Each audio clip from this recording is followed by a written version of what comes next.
Welcome to kitchen spark. இன்றைக்கி நம்ம சேனலில் என்ன பார்க்க போகிறோன்னு கேட்டிங்கன்னா, வெஜிடபிள் பன்னீர் புலாவ் தாங்க செய்ய போகிறோம். சாப்பிட்றதுக்கு ரொம்ப ரொம்ப டேஸ்ட்டாக இருக்குது இந்த பன்னீர் புலாவு. அப்புறம் பார்த்திங்கன்னா சீக்கிரமாகவே பார்த்திங்கன்னா நம்ம இதை ரெடி பண்ணிடலாங்க. ஒரு 10 மினிட்ஸ் தான் எடுத்துக்கும் இந்த புலாவ் செய்கிறதுக்கு. இதுக்கு சைட் டிஷ்ஷாக பார்த்திங்கன்னா தயிர் வெங்காயம் நல்லாயிருக்கும். சிக்கன் கிரேவி வச்சு சாப்பிட்டாலும் ரொம்பவும் சூப்பராக இருக்குங்க இந்த பன்னீர் புலாவு. ஸோ எப்படி செய்யலான்னு பார்க்கலாம். அதுக்கு முன்னாடி இன்னும் நீங்கள் நம்ம சேனலை சப்ஸ்கிரைப் பண்ணலைன்னா சப்ஸ்கிரைப் பண்ணிடுங்க. அப்படியே பக்கத்தில் இருக்கிற பெல்லைக்கானை கிளிக் பண்ணிடுங்க. வாங்க எப்படி செய்யலான்னு பார்க்கலாம். ஃபஸ்ட்டு நம்ம ஒரு பேன் எடுத்துகிட்டு அதில் ஒரு 2 ஸ்பூன் அளவுக்கு நெய் எடுத்துக்கலாங்க. நல்ல நெய் காஞ்சதுக்கப்புறம் பன்னீரை நம்ம பொரிச்சு எடுத்துக்க போகிறோம். ஒரு 200 கிராம் அளவுக்கு பார்த்திங்கன்னா நான் இன்றைக்கி பன்னீர் புலாவ் செய்கிறதுக்கு 200 கிராம் பன்னீர் எடுத்துருக்கேன். பாருங்கள், இதை நல்லா நெய்யில் பொரிக்கணும். இந்த மாதிரி நம்ம ஸ்லைஸாக கட் பண்ணிவிட்டு நம்ம பொரிச்சு எடுத்துக்கலாம். இந்த மாதிரி பொரிச்சிட்டு நம்ம ரைஸ் குக் பண்ணி ஆட் பண்ணிடலாம். சாப்பிட்றதுக்கு ரொம்ப ரொம்ப டேஸ்ட்டாக இருக்கும். பாருங்கள், இந்த மாதிரி ஒரு தடவை 2 தடவை நல்லா திருப்பி விட்டுக்கோங்க. நல்லா ப்ரௌன் கலராக நம்மளுக்கு இந்த பன்னீர் வரணுங்க. ஸோ ப்ரௌன் கலராக வர வரைக்கும் இந்த மாதிரி நம்ம திருப்பி விட்டுக்கலாம். பாருங்கள், நல்லா குக் ஆகிடுச்சு. இந்த மாதிரி ப்ரௌன் கலராக வந்துருச்சு பாருங்கள். ஓகே, இருக்கட்டும். நெக்ஸ்ட்டு பார்த்திங்கன்னா நம்ம ஒரு கடாயில் அதே நெய் எடுத்துக்கலாம். இன்னும் கொஞ்சம் கூட நெய் ஆட் பண்ணிக்கலாங்க. நெய்யில் குக் பண்ணால் தான் இந்த புலாவ் நல்லா டேஸ்ட்டாக இருக்கும் உங்களுக்கு. பாருங்கள், ஒரு 2 ஸ்பூன் அளவுக்கு நெய் எடுத்துருக்கேன். நெய் காஞ்சதுக்கப்புறம் ஒரு ஸ்டார் பூ, கொஞ்சம் பட்டை, 2 கிராம்பு, ஒரு ஏலக்காங்க எடுத்து தாளிச்சிக்கலாம். அப்புறம் பார்த்திங்கன்னா ஒரு பெரிய வெங்காயம் இந்த மாதிரி கொஞ்சம் குட்டி குட்டியாக கட் பண்ணி ஆட் பண்ணிக்கலாம். பிரிஞ்சி இலை எடுத்துக்கலாங்க. எடுத்துட்டு வெங்காயத்தை நல்லா வதக்கணுங்க. கொஞ்சம் நல்லா வதங்கி வரட்டும். பாருங்கள், நல்லா வெங்காயம் வதங்கினதுக்கு அப்புறமா பச்சை மிளகாய், ஒரு பச்சை மிளகாய் எடுத்துக்கலாம்.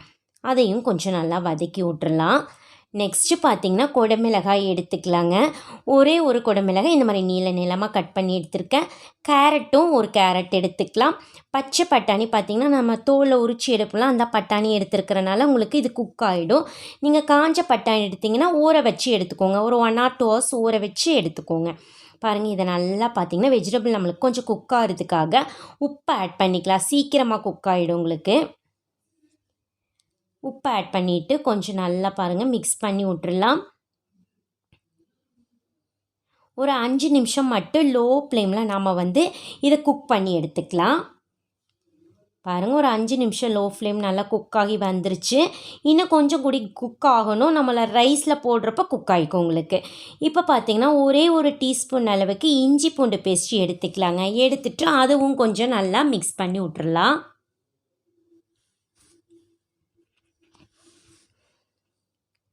பாருங்கள், இப்போ நல்லா மிக்ஸ் ஆனதுக்கு அப்புறமா 1 கப் பாஸ்மதி ரைஸ் பார்த்திங்கன்னா நான் ஒரு 1/2 hour ஊற வச்சு எடுத்துருக்குறேங்க.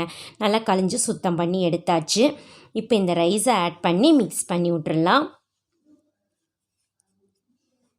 பாருங்கள், நல்லா மிக்ஸ் ஆனதுக்கப்புறம் இந்த ரைஸுக்கு தேவையான அளவு உப்பு மட்டும் நம்ம ஃபஸ்ட்டு எடுத்துக்கலாம். காய்க்கு நம்ம உப்பு போட்டிருக்கோம் ஆல்ரெடி. ஆனால் ரைஸுக்கு தேவையான அளவு உப்பு எடுத்துக்கலாம். அவ்வளோதான் பாருங்கள். நெக்ஸ்ட்டு மசாலா ஒரு டீஸ்பூன் அளவுக்கு கரம் மசாலும், ஒரு டீஸ்பூன் அளவுக்கு மிளகாத்தூள் எடுத்துக்கலாம். கொஞ்சமாக ஒரு 1/2 டீஸ்பூனுக்கு சோம்பு தூளுங்க. அவ்வளோதான் நம்ம மசாலா எடுத்துக்க போகிறோம். இப்போ இதை நல்லா மிக்ஸ் பண்ணி விட்டுருலாங்க. நல்லா மசாலோட உங்களுக்கு ரைஸ் எல்லாம் நல்லா மிக்ஸ் ஆகி வரட்டும். நெக்ஸ்ட்டு தண்ணி எடுத்துக்கலாம். 1 கப் பாஸ்மதி ரைஸ்க்கு பார்த்திங்கன்னா நான் ஒரு 1.5 கப் அளவுக்கு பார்த்திங்கன்னா தண்ணி எடுத்துக்கிறோம். கரெக்டாக இருக்குங்க. 1 கப்புக்கு 1.5 கப் தண்ணிங்கிறது கரெக்டாக இருக்கும். பாருங்கள், இந்த மாதிரி நல்லா மிக்ஸ் பண்ணி விட்டாச்சு. இப்போ பார்த்திங்கன்னா ஒரு 10 மினிட்ஸ் லோ ஃப்ளேமில் இருக்கட்டும். பாருங்கள், ஒரு 10 மினிட்ஸ் ஆகிடுச்சு. நல்லா உங்களுக்கு ஓரளவுக்கு குக் ஆகிடுறதுக்கு. இப்போ கொஞ்சமாக லெமன் ஜூஸ் புழிஞ்சி விட்டுறலாம். இப்போ இன்னும் கொஞ்சம் நம்மளுக்கு தண்ணி இருக்குது. இன்னும் ரைஸும் குக் ஆகி வரணும் உங்களுக்கு. ஸோ இன்னும் கொஞ்சம் நேரம் குக் பண்ணணும். இருக்கட்டும். பாருங்கள், ஒரு 3 மினிட்ஸ் தான் லோ ஃப்ளேமில் வச்சோம். நல்லா குக் ஆகிடுச்சு பாருங்கள். தண்ணியெல்லாம் எதுவுமே இல்லை. நல்லா சூப்பராக நம்மளுக்கு குக் ஆகி வந்துருச்சுங்க. பாருங்கள், நல்லா ரைஸ் வெந்துருச்சு நம்மளுக்கு. இந்த டைமில் பார்த்திங்கன்னா நாம் கொஞ்சமாக பொரிச்ச முந்திரி ஆட் பண்ணிக்கலாம். நெய்யில் பொரிச்ச முந்திரி எடுத்துக்கலாம். அப்புறம் பார்த்திங்கன்னா நம்ம ஆல்ரெடி பொரிச்சு வச்சிடலாங்க பன்னீரை, அதுவும் ஆட் பண்ணிக்கலாம். இப்போ ஆட் பண்ணிவிட்டு நல்லா ரைஸோட பன்னீர் முந்திரி எல்லாம் நல்லா மிக்ஸ் பண்ணி விட்டுறலாம். இப்போ இது ஒரு 2 மினிட்ஸ் இல்லைனா 1 மினிட் பார்த்தீங்கன்னா லோ ஃப்ளேமில் கொஞ்சம் நேரம் இருந்துச்சுன்னா ரொம்ப சூப்பராக உங்களுக்கு டேஸ்ட்டாக இருக்கும். அதுக்கப்புறம் கொஞ்சம் கொத்தமல்லி இலைங்க போட்டுட்டு நம்ம நல்லா மிக்ஸ் பண்ணி விட்ருங்க. அவ்வளோதான் பாருங்கள், நம்மளுக்கு சூப்பராக பன்னீர் ஃப்ளவர் ரெடி ஆயிடுச்சுங்க. இப்போ இது சர்வ் பண்ணுறதுக்கு ரெடி ஆயிடுச்சு. நாம் இப்போ இதை பரிமாறிக்கலாங்க. பாருங்கள், ரொம்ப ரொம்ப சூப்பராக நம்மளுக்கு வெஜிடபிளோட பன்னீர் ஃப்ளவர் ரெடி ஆயிடுச்சுங்க. நல்லா கம கமன் வாசனையோட சாப்பிட்றதுக்கு தயாராக சூடாக ரெடி ஆயிடுச்சு. இதுக்கு பார்த்திங்கன்னா தயிர் வெங்காயம் ரொம்ப சூப்பராக இருக்கும். சிக்கன் கிரேவியும் நல்லா இருக்குங்க. ஸோ நீங்களும் உங்கள் வீட்டில் இந்த மாதிரி பன்னீர் வாங்கிட்டு வந்தீங்கன்னா இந்த மாதிரி ட்ரை பண்ணி பாருங்கள். ரொம்ப சூப்பரான இந்த பன்னீர் ஃப்ளவர் கண்டிப்பாக ஒரு முறை உங்கள் வீட்டில் செஞ்சு பாருங்கள்.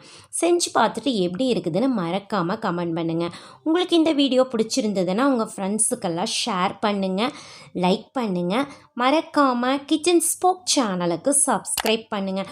மீண்டும் சந்திக்கலாங்க நாம் இன்னொரு புது ரெசிபியோட. அது வரைக்கும் நன்றி. Bye.